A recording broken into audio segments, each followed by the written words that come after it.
ఆంధ్రప్రదేశ్కు good news చెప్పింది Cognizant. విశాఖలో క్యాంపస్ ఏర్పాటు చేయబోతున్నట్లు అధికారికంగా ప్రకటించింది. ఈ మేరకు ఆ సంస్థ ట్వీట్ చేసింది.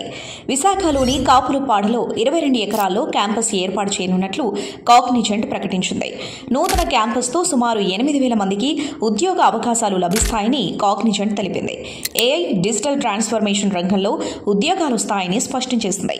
2026 నుంచి కార్యకలాపాలు ప్రారంభిస్తామని పేర్కొంది.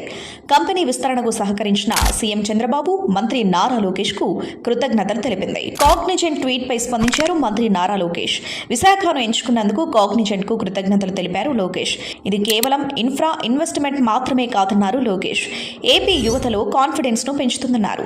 విజనరీ ముఖ్యమంత్రి చంద్రబాబు ఆధ్వర్యంలో ఏపీని గ్లోబల్ ఇన్నోవేషన్ అండ్ ఉద్యోగాల పవర్ హౌస్ గా మార్చడమే లక్ష్యమన్నారు.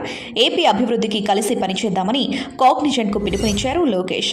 సన్ రైజ్ స్టేట్ కు స్వాగతమంటూ కాగ్నిజెంట్ కు ఆహ్వానం పలికారు. ఏపీలో కూటమి ప్రభుత్వం ఏర్పడిన తర్వాత పెద్ద ఎత్తున పెట్టుబడులు క్యూ కడుతున్నారు.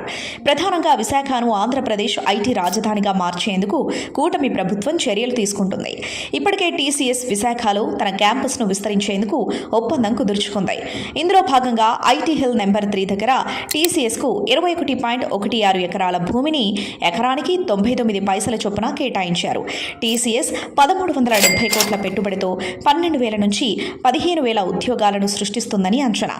ఇక గూగుల్ ప్రతినిధి బృందం కూడా రాష్ట్ర ప్రభుత్వంతో భవిష్యత్తు ప్రణాళికలపై చర్చించింది. అనంతపురం, నెక్కల్లు సమీపంలో స్థలాన్ని కూడా ఆ సంస్థ ప్రతినిధులు పరిశీలించారు.